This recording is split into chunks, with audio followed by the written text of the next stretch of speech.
Hey, everybody, welcome back to Black Lotus Live, where we talk about all things strange and unusual. And tonight, we are going to be picking the brain of Michael Roser from DarkHour Paranormal. And we're going to be talking about his experiences with Camp Hero on Montauk Island. And so we are going to get to that in just a minute. But first, let me get some business out of the way. If you do like what we do here, we've yet to be monetized with YouTube. So please support us, and you can do that in two ways. You can go to Buy Me a Coffee, and the minimum amount is a one-time donation of like $5, right? I think it's $5. And but if you want to give a more committed donation, you can also go to our Patreon page, and the only tier there is a $5 tier, so it's only $5 a month. So that works out to be about 16 cents a day, and for that you get extra content. So let's introduce everybody. I'm Damian Gray, and my sidekick here is Ralph Torlucci, and then we've got Michael Roser, of course, and Wild Trees. And of course, we've got my lovely wife, Terry. And we are celebrating our 8th anniversary tomorrow. Wow. Yay! Congratulations. Yeah. So, yeah, she's put up with me for 8 grueling years. So. Wow. Surprised she looks as good as she does, Damien. I'm just Oh, saying. thank She's going gray quickly. But anyway, so yeah, let's talk about Montauk Island. Michael, why don't you describe to our viewers who may not know about this conspiracy theory, I guess you would call it, what it's all about and how it started? In a nutshell, we know Montauk very specifically for one particular alleged black project that occurred at Camp Hero, and today we know it as the Montauk Project or the Phoenix 1, 2, and 3 projects. This is something that's been out there for many years. The predominant whistleblowers to bring this about initially were Preston Nichols, Duncan Cameron, and Al Balick. From that, you saw many other people stepping forward, such as Michael Andy Perro, such as Stuart Swerdlow. I mean, there were so many people who were involved in this project, either from the clinical side or from the victim standpoint. And to make a very long story short, what was happening was experiments with essentially the boundaries of the mind and the energy that we encompass within a body. So again, long story short, they were taking invalids and children at one point, breaking them psychologically through many different means, and then reprogramming them to do whatever, these people decided they wanted to have done, whether it was something in the way of super soldier talk or work along that way, or it was something completely different, such as a Manchurian candidate. Long story short, once again, I mean, this is such an encompassing theory. But there is physical evidence that this stuff did occur at Camp Hero. And in fact, one of the biggest conundrums I have trouble wrapping my head around is that they deny that there is any sort of installation underneath that ground out at the tip of Long Island. I mean, even utilidor tunnels or anything along those lines. I mean, universities have these, government buildings have these utilidor tunnels that carry all the wires and so forth, but they say there's nothing there. However, if you walk the grounds and you look where you think you should, you'll find entrances to underground areas. Now, is it the underground that Preston Nichols and Duncan Cameron spoke about so many times, wherein they were carrying out all these experiments? I really don't know. Most of those have been flooded, caved in, collapsed at some point in time. They're no longer accessible. So it's a very enigmatic place, Montauk, Camp Hero being at the tip there. But Montauk itself has a very long and sordid history when it comes to the indigenous people, the Algonquin Indians that lived there. And there are still many reminiscent traits all throughout the land that these people once inhabited the location. So what is there now? Is it just an abandoned building or? Yeah. So they've been systematically pulling different constructs on Camp Hero, the base, down for some years now. It seems to be a very drawn-out effort, but they've preserved the radar tower because it is the last of its kind in the world, and there are a couple other buildings still laying around the site. Now, none of these are very structurally sound. In fact, there have been people who have tried to go into the radar tower, and I mentioned in the documentary that the only way I know how to get in there now is by a rope that extends about 2 or 3 floors up. You have to scale this gorilla style, swing your legs into this, and then somehow get yourself back out safely, all under the guise of not being caught or being seen by the security, which is incredibly rich over there. What was the initial reason for this building at Camp Hero? Because I know it was renamed it was renamed at one point. It wasn't called Camp Hero originally. No, it went by many different names, and we're talking about a camp that had military use back to the Spanish-American War, Revolutionary War, World War I, World War II, even Cold War. That they started working on silos that they never finished. So this place has been used in a military sense for decades. So I'm sure you could find a long list of different monikers it went by given the time period. It's you walk into this area and you can feel that there was bustling. Not necessarily life in the way that I've felt maybe out in the woods or someplace where there was a town long ago. I could still feel the life in the air. Something else was there in the way of distortion. And, some people might talk about the myriad of different paranormal activity that happens within Camp Hero itself, let alone the rest of Montauk, which has its own sites as well. I've heard that there is like a ley line crossing there or some sort of vortex or something there. And so it's not surprising that all of this paranormal activity happens there. Well, we look at places like this. That's one of the first thoughts that I have. What is here in the way of magnetics? How is this aligned to the planetary grid? And we will find more often than not that there is certainly something in the way of evidence that corresponds to that notion. And Camp Hero is no different. There are supposedly several ley lines that cross through there, but not just these minor ones, some very major ley lines. One thing that Peter Moon had very much instilled in me when I sat and talked with him face to face is that although I knew Camp Hero in Montauk to be a magical place as it was, to have certain example in the way of how things work over there was just a little bit more of a step in than I had already had. And I'll explain this. So many months ago, I want to say it was months, Peter attended a conference with about 12 or 13 other people, all who had claimed to see this opening in one of the sides of the bluffs at Camp Hero. All of them. Okay? So he went down there either the next day or the following day to look for this, and it was not there. Now, what he's found, and this is not something unique, is that a lot of times there will be openings or other structures that appear on the property. People witness them en masse, and then somebody else goes back at another time to find this, and it's not there. Like it just disappeared. So this particular kind of coming in, coming out more readily than anywhere else I've been. That's very strange. So where do you come into play with this? What happened with you? So, another long story short, I started researching this back in the 90s, started with the Philadelphia experiment and ended up in Montauk as the two are intimately connected. And I always had it as a very curious fascination, but anytime I looked into this, I kind of would live through, the words of Preston, or I would be living through Al Balick's experience. It was weird, something wherein I was connecting more personally to it without having any reason to. So this is something that I just let go for quite some time, and I'd say about 3 or 4 years ago, it started to gnaw at me little by little, and I started feeling like there was this draw to the Montauk Project, so I revisited it. And I started watching some of the older lectures with Preston and Al and Duncan, and went through as much as I could. And I was trying to give myself enough awareness about this project where I can say, okay, I'm intellectualizing this. It's just an extreme form of curiosity. You're interested in it. You like time travel, whatever the case may be. I'm trying to write this off, but it kept coming back stronger. Wherein all of a sudden, I was having what you might call recollections of being involved within this space, doing specific things, and there was this emotion that went with it that was the most dreadful feeling thing.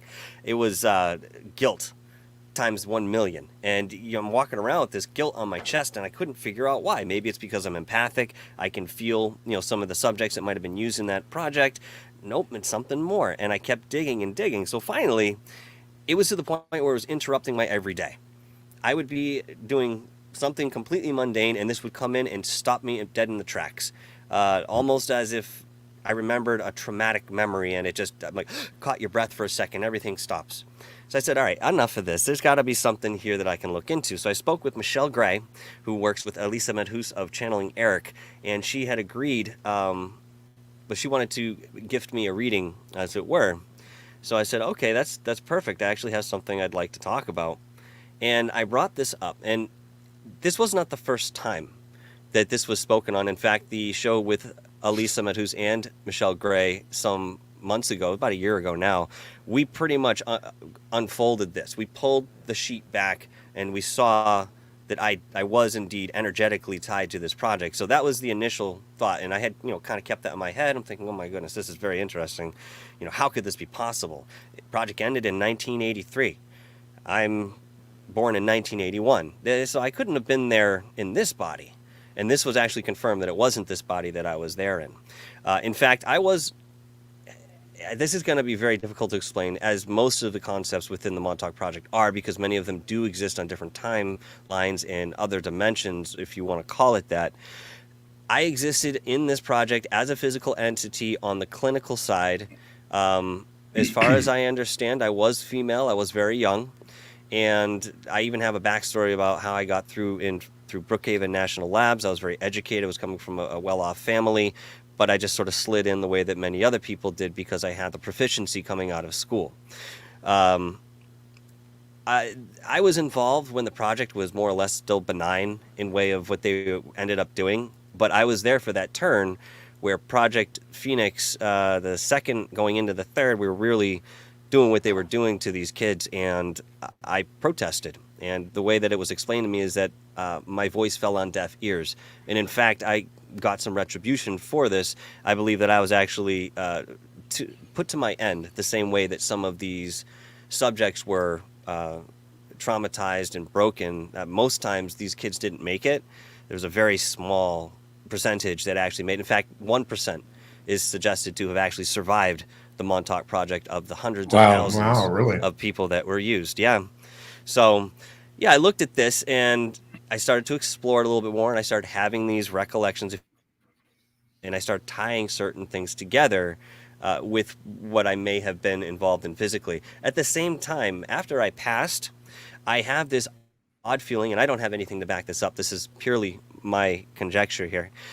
I actually stuck around and was still involved from behind the scenes, because I can actually picture myself standing in the very well-known room that had the Montauk Chair in it.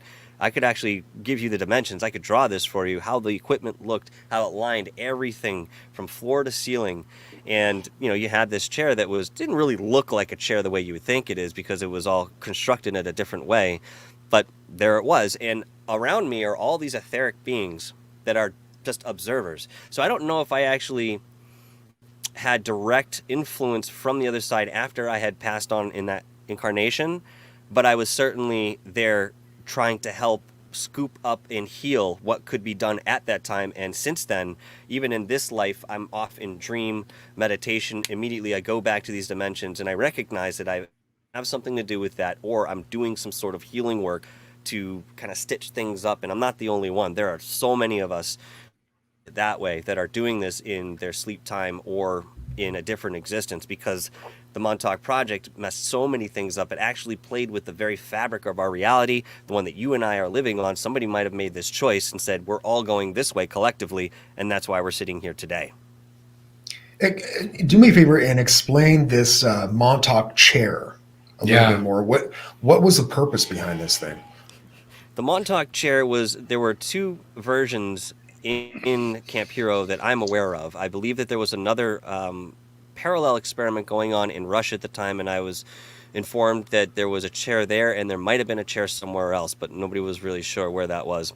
So the original chair it was all Cytronics, and what they were doing was essentially hooking somebody up and creating an electromagnetic field in which this person could then manipulate using thought, but hooked up to, you know, the amplifiers within the electronics. So you were getting a digital picture, and this is not totally unfamiliar to us today, but we were getting a digital picture of somebody's thoughts. So if you thought of a stream in a brook, this is what would pop up on the screen.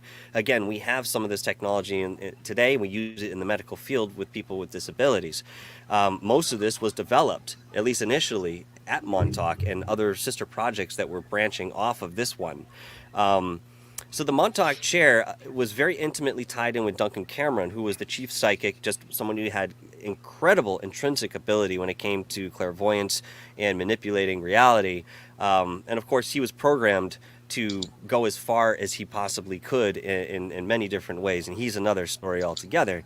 But the Montauk Chair, essentially, if nothing else to begin with, was a place that you would sit down, encompass yourself in this field, and then imagine an object manifesting into reality. One of the things that Preston used to talk about was manifesting a can of Budweiser on their, you know, superior officer's desk, and, you know, eventually they got it so it wouldn't just show up somewhere on the camp, it would actually show up on his desk. Then they worked on making it cold. You know, it became sort of this fun kind of joke, but this is the kind of stuff they were playing with. Later on, they realized that they could open what you might consider a portal or a wormhole right in front of the person sitting in the chair. And this could be used either by the person who was in the chair to walk through physically, or somebody could walk in, somebody could come out of the portal, and it was all done through thought, but amplified through the electronics that they were using and the massive amount of energy they had their hands on. I'm reminded of that TV series Stranger Things, and they open a portal, and these alien beings came through it. Do you think that that's what they were messing with as well? Were they trying to reach other dimensions? They were not only reaching other dimensions, they were creating them and destroying them. They were traversing and trailblazing through different areas of time and space that they really didn't have any business doing, and the result of that was many lives being lost, not only in the sense that somebody had passed away as a result of these experimentations, but they lost a lot of people physically within these wormholes. You had very specific directions, and most of the time they didn't really know where they would lead.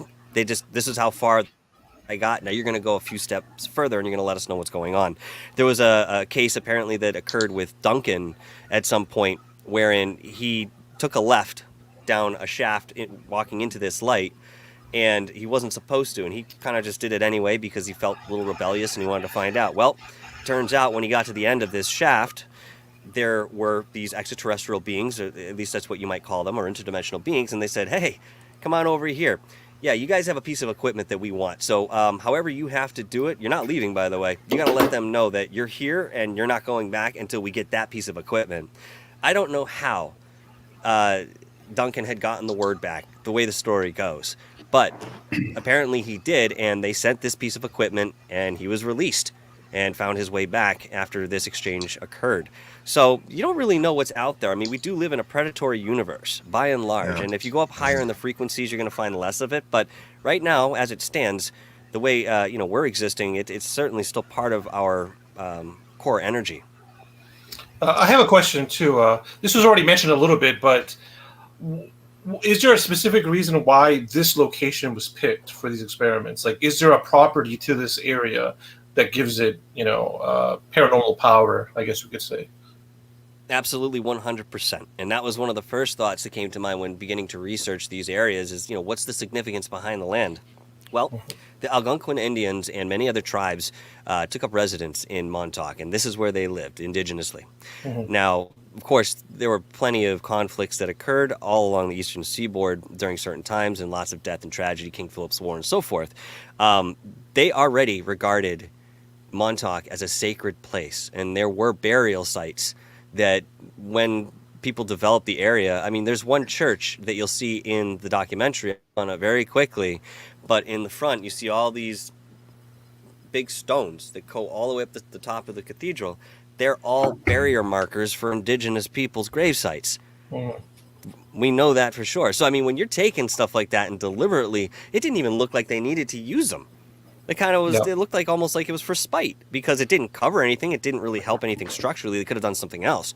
So, yeah, this whole place is regarded again as a very sacred area, and just being in Montauk, it feels weird, guys.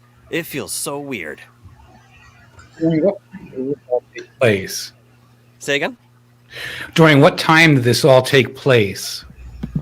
This was between essentially, the project began in the late 1940s, mid 1940s, late 1940s, because they were trying to figure out how things happened the way they did with the Philadelphia experiment. John von Neumann, I believe, was a big part of this early development, and he actually figured out what happened. There was an interpersonal aspect that they weren't accounting for, and that's a 0 point that we all are sort of locked into in this realm that keeps us on what we would consider a linear time.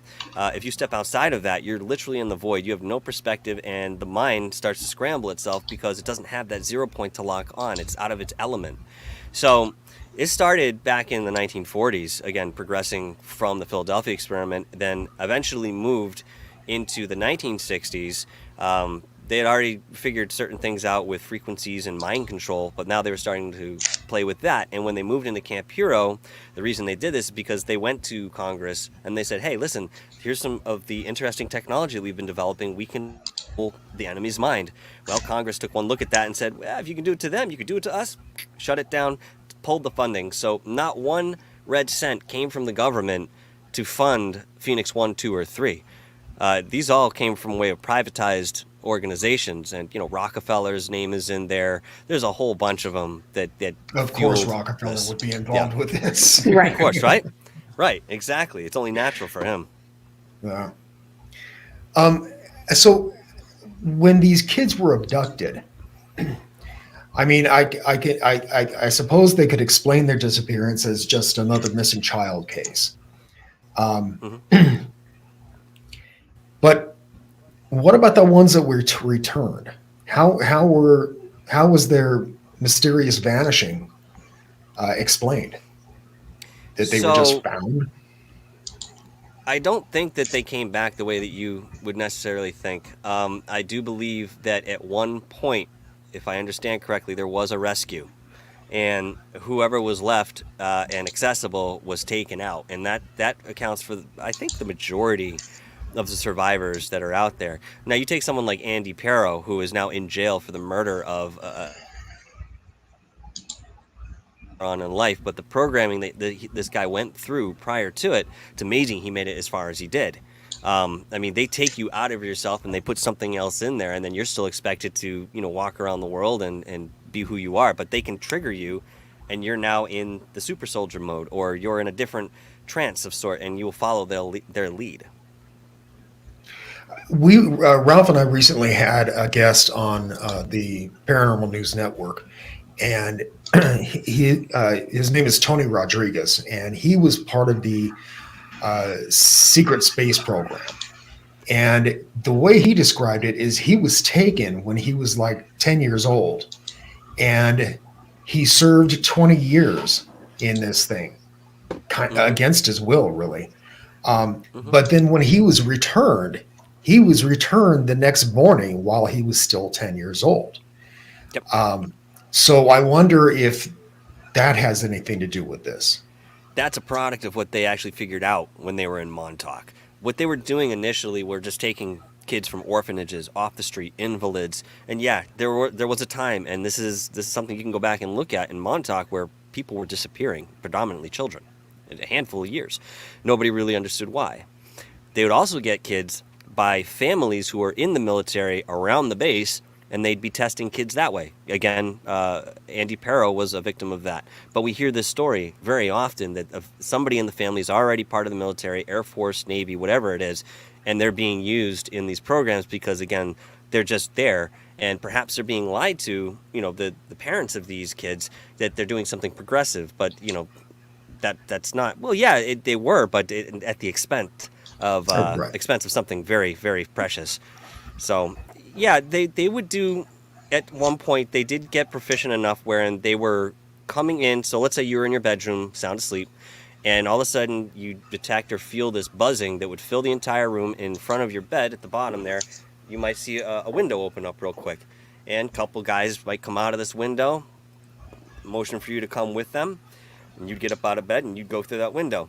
They'd return you almost the exact time that they had taken you. That's how good they were with skipping into different timelines.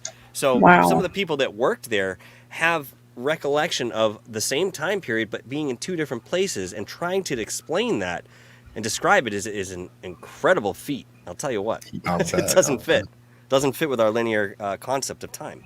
Right. I saw a recent video that you did, and you were with a group of people on Montauk, and you were just kind of exploring the hiking paths, and you guys came across a reel-to-reel that was just sitting there, and it looked ancient. You know, it was all muddy. I mean, I wonder how nobody had ever seen this thing there before, or if they did and they just went, whatever, and just threw it back or something. Did you guys ever have that analyzed? As far as I know, Brian did send it out for analyzation. I haven't heard anything in the way back yet, but I can confirm that it is audio tape.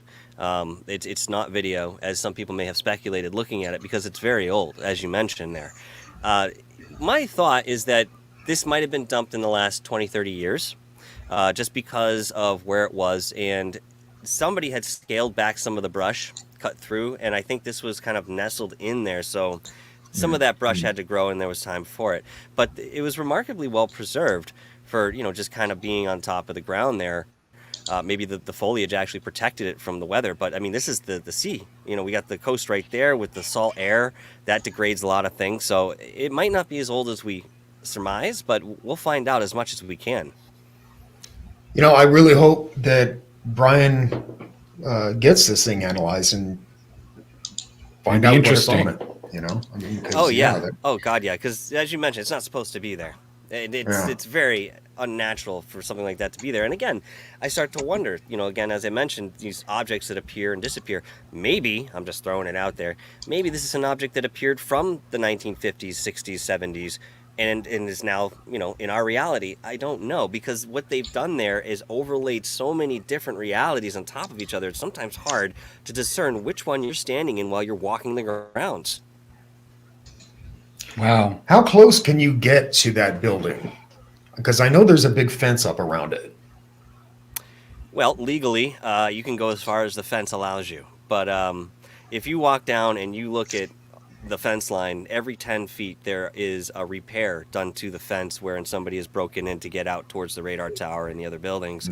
Personally, I did go under the fence, and I got as close as I felt comfortable with, knowing that the radar tower itself is in a serious state of deterioration.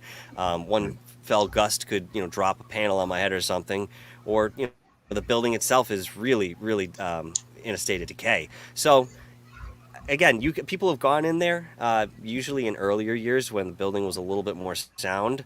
But, you can get pretty close without being detected. And like you said, there's a lot of security around there. Absolutely. Yeah. In fact, the military presence in the air was absolutely ridiculous, to the point where it was interrupting filming. Every other take, you hear a helicopter, a few 400 or 500 feet above you. Why? We're just walking in a public park. Why all the military presence? This is a deactivated camp. What's going on? Why you guys? It felt like they were watching us. Whether they were or not, I really can't say. But the way that they would come back and loop and use us as sort of that fulcrum to loop, I'm assuming that they were certainly keeping an eye at least. I think so. Yeah, as you mentioned, why would they do this in a public park? But if they see people getting up too close to that building, I'm sure that they've got their eyeballs on you. Were they actual military or just helicopters? I mean, could you tell they were military? They were both. There were military helicopters, and there were unmarked black choppers as well. Okay. Yeah, so we had both. Oh. And it wasn't, oddly enough, yes, there are airports out that way, but back in Pine Barrens, about an hour away, we were still seeing some of these come over, just not as much as when we were down in Montauk and Camp Hero. It's very curious.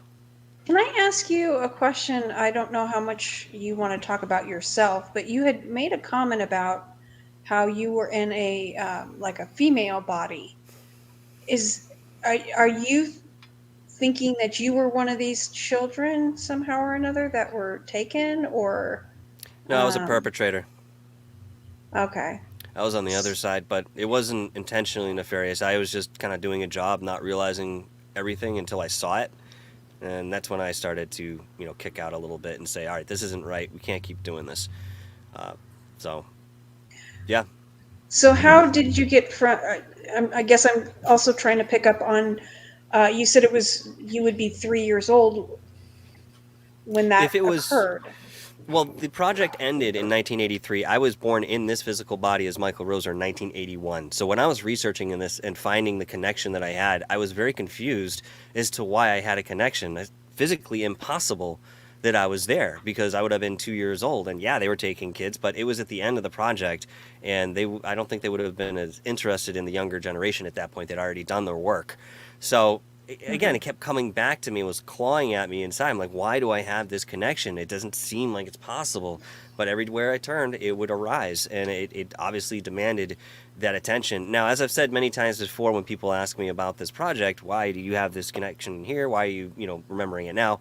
The reason is because I'm supposed to heal it within myself, you know what I mean? And then maybe that's going to help others that are, aligned in this in certain ways, or other projects that have a similar characteristic that, people have been screwed up by. But that's the whole point in this. It's not for me to go back, relive it, write 100 books on every little detail that what happened then, the darkness. I'm not supposed to be focusing on that. In fact, I was to visit that first just to bring it back into myself and recognize it, and then to turn around and then heal it now. And have you been able to be successful with anybody? Have you gotten a hold of anybody that you've been able to help, or I is it can't. still just the beginning? I can't say directly that I'm affecting people with this. I think that there have been other people who have affected me more in way of, people who've actually been there in the physical in this life, on both sides. Um, I know inadvertently there are people who have come to me and said, "Hey, thank you for sharing this," or "Thank you for being open about this. I have an experience with MK Ultra. I was involved in this particular power. I was taken as a kid to military bases all the time." And so people do have stories that in hearing what I've shared has at least brought them to my doorstep, saying, "Hey, that's really great. Thank you. I feel maybe I can at some point talk a little bit about this with people in my life, rather than just somebody like you who may have some experience." I want others to accept me for who I am, and I always get this sense that it's for the healing. This is that time period that's what's available to us. Well, I know as far as a lot of things, whenever you have an opportunity to express something that others may not understand, when you've got a group of people under the same, likeness, the same group, and they're able to share it, that alone is healing.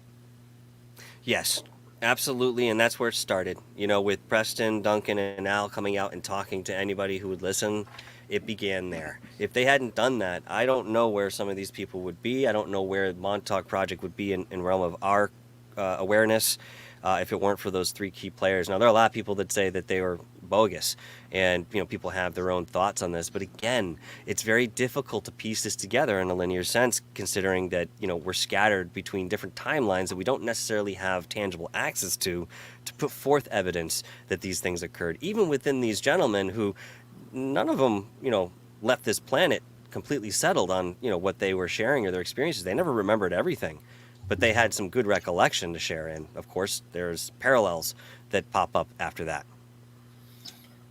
Well, it's kind of like alien abductees.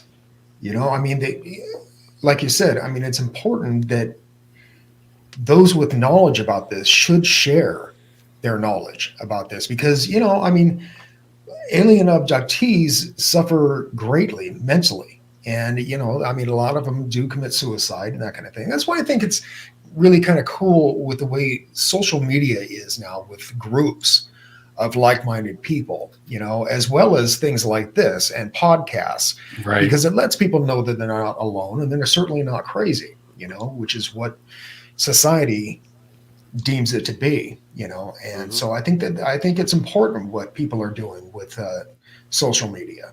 But it's kind of a double-edged sword because I'm not crazy about social media, to be honest with you. But I think that there are certain aspects to it that are very helpful. Like our own group at Facebook. And doing what we do here and on our podcast. I think it lets people know that they're not alone. Absolutely, and these are things that we can't forget, especially like MK Ultra or any of the black projects that you want to put your finger on that people were, not coerced but taken against their will, forced to be a part of this in one way, shape, or form. The real trauma is always left if they survive. I mean, they're just thrown aside like a piece of trash. They're just an empirical test subject, and that's it. Whatever happens to you, happens to you. They used to have, in these bunkers, you could walk through when they were accessible, and you would, first of all, notice that it was incredibly cold in there. Now, that makes sense. You're kind of underground, but it was ridiculously cold, a little unnaturally cold. And I'm sure this really does have to do with the design and how they did this purposefully, because the rooms that were off to your left and your right as you walk down these corridors were at one time stacked with bodies. They were just thrown in there, and then I don't know how they removed them or what they did with them, but assumably they buried them somewhere out there on the Montauk Point. Again, talking hundreds of thousands of young bodies, what do you do with all those? If you're going to be burning them, you're obviously going to be causing attention or drawing attention to you. I don't know how they disposed, but yeah, that's how the story goes, that these were used as sort of walk-in freezers for the deceased. They'd fill up regularly too. Wow. So I've heard stories from the locals at Montauk that this radio tower, when it was active, would disrupt like TV signals and stuff like that. Is this thing still active at all? No.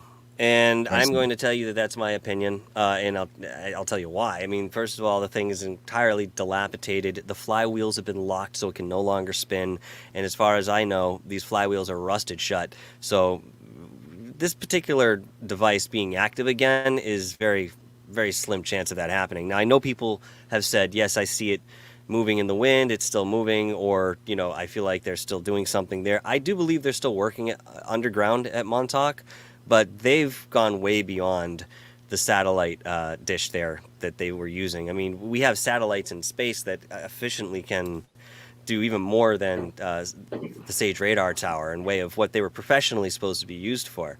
It's just curious that particular radar tower was broadcasting between 420 and 460 megahertz, which happens to be right in the middle there. You have the mind control frequency bands.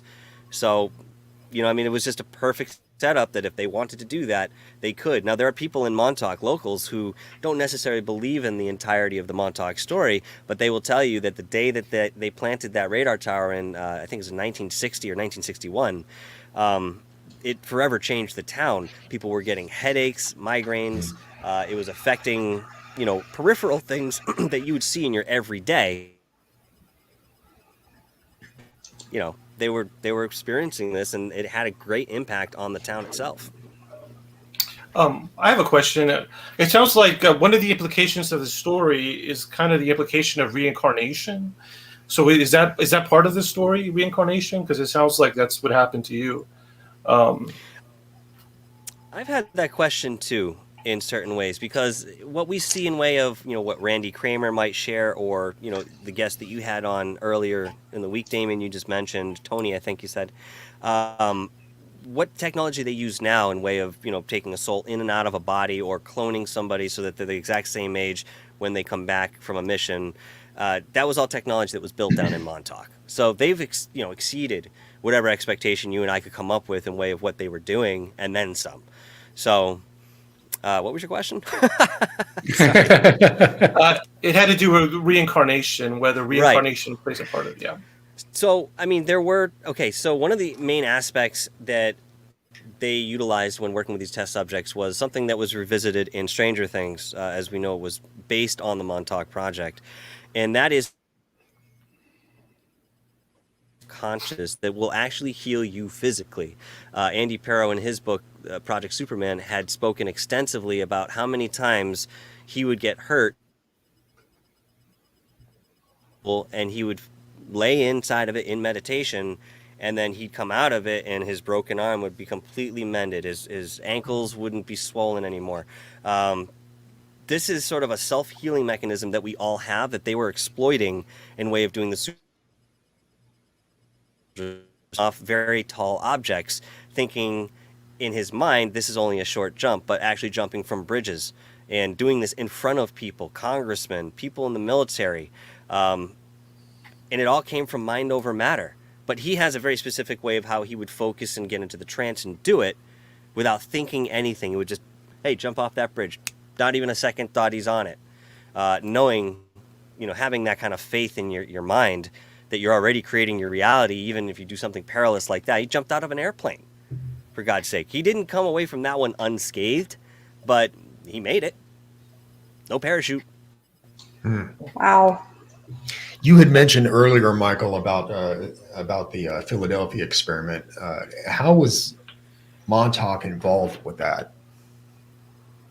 So Montauk actually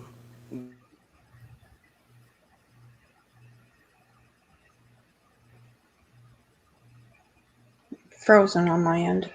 Yeah. Yeah. Michael, you still with us?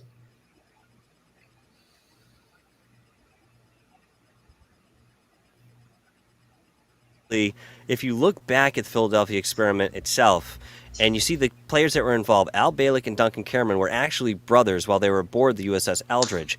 Now, the story goes that during that moment that the ship was surrounded by electromagnetic field, possibly using degaussing equipment at the helm, these guys jumped off the ship and landed not necessarily in the waters where they thought they were going to in 1943, but in 1983 in Montauk.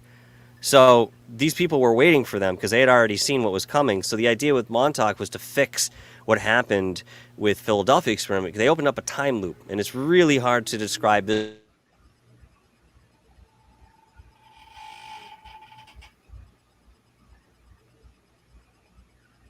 Michael, you're frozen up again.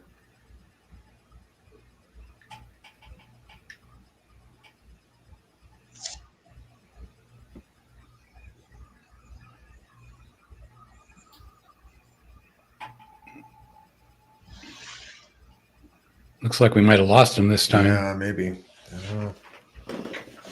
Interesting subject. Yeah, the Philadelphia experiment. I'm They really come back? interested. Oh, there Yeah, you go. you We there? good? Okay. Yeah. Okay. Sorry. Can you re-explain what you were saying? Because we lost your connection. Yep.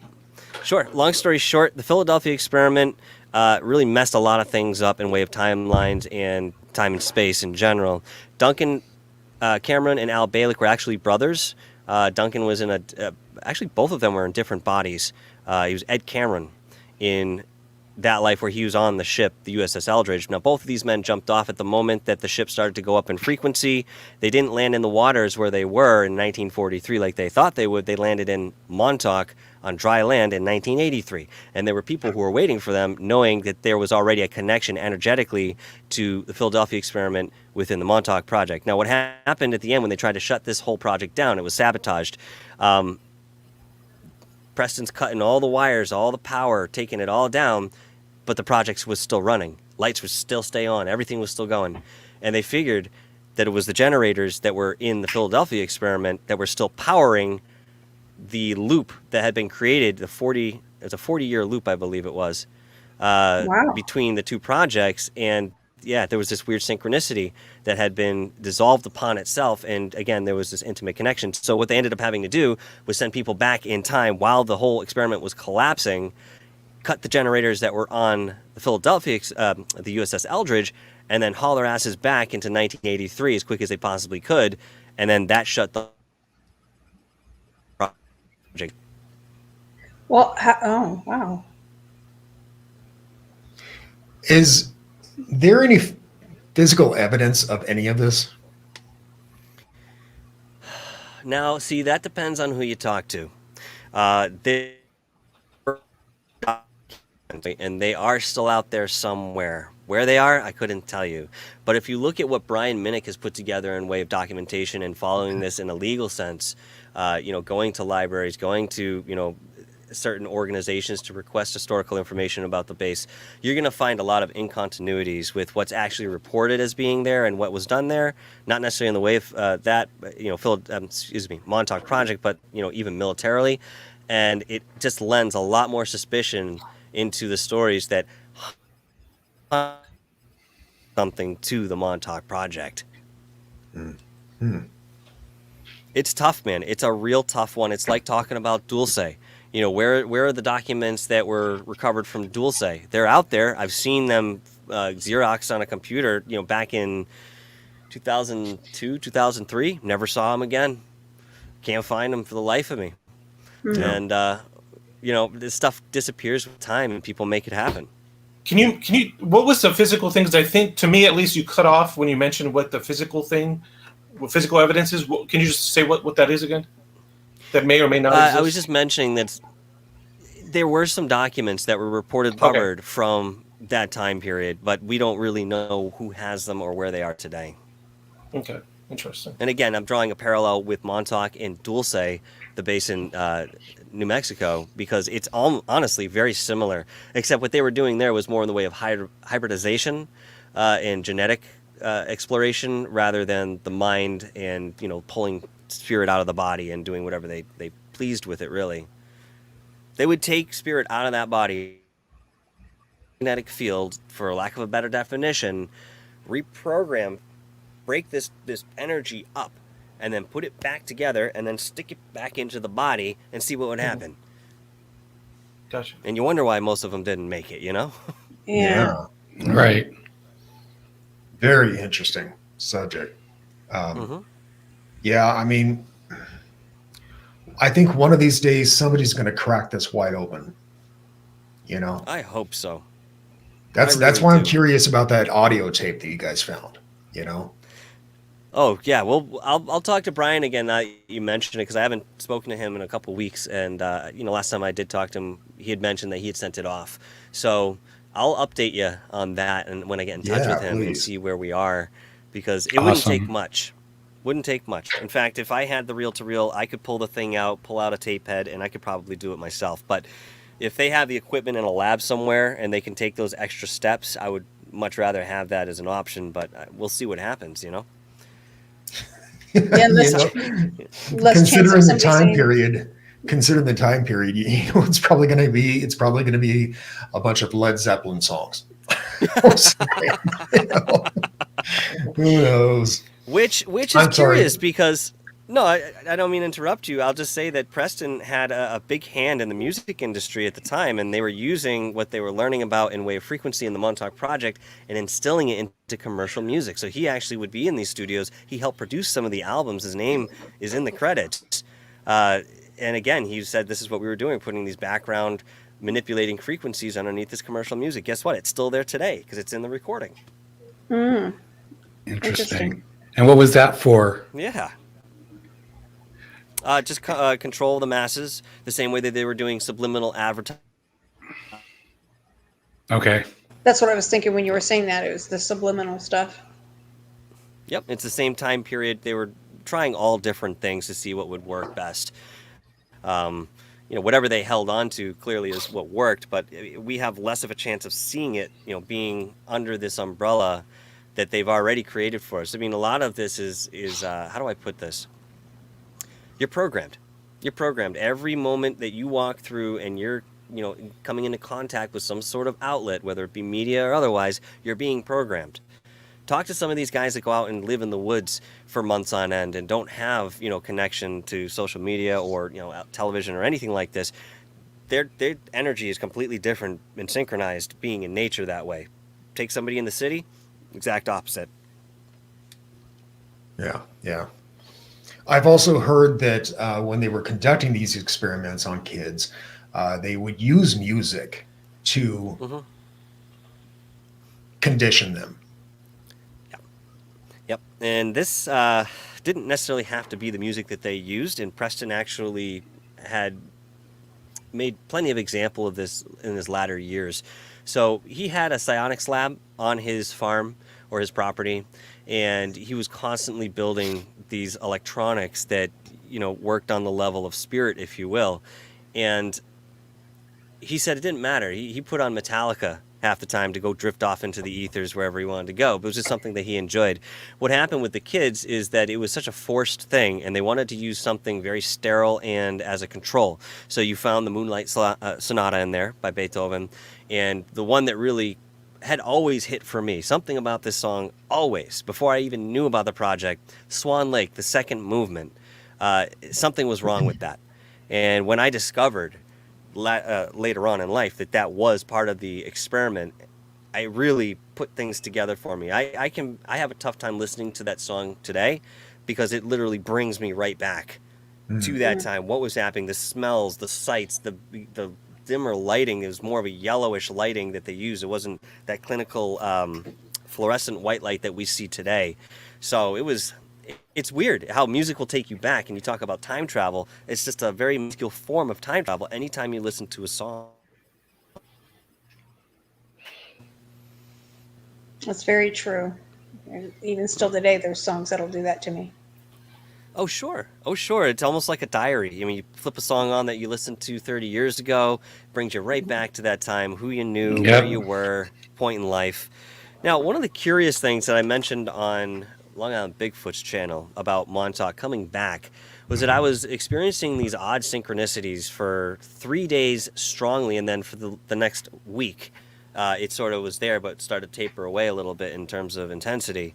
Now, these synchronicities were very jarring, and it really made me feel like something was off, or I had plugged into a matrix. First of all, when I got on the ferry to go back to Connecticut, I was looking back at Montauk, and I'm just gazing over the side, enjoying the view, and I realized within some moments, I mean, the wind is blowing, all right, and I didn't even have my sunglasses on, but the wind is blowing.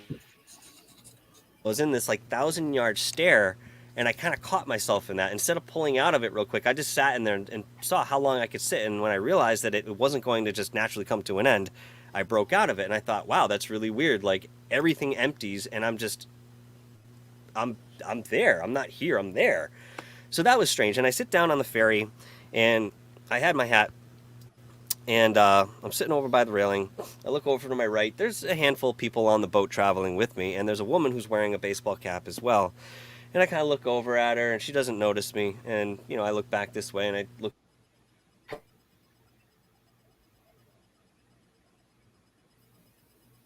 off the balcony, and she does the exact same thing at the exact same time that I do, not looking at me still. And I noticed that, and I was like, wow, that's weird. Whatever. And I, did one of these. I was, rubbing my cheek, or I had an itch, and sure enough, the hand went up at the exact same time, exact same spot, did the same motion, came right back down at the same time. Now I'm watching it. And there was one more instance before I kind of just turned around. I was like, wow, this is really, I'm feeling uncomfortable right now. What the hell's going on? Where it was just a mimicking copy of my every move. Never saw that That's before weird. or since in my life. And there were, again, when I came back, 3 days that things like that were happening.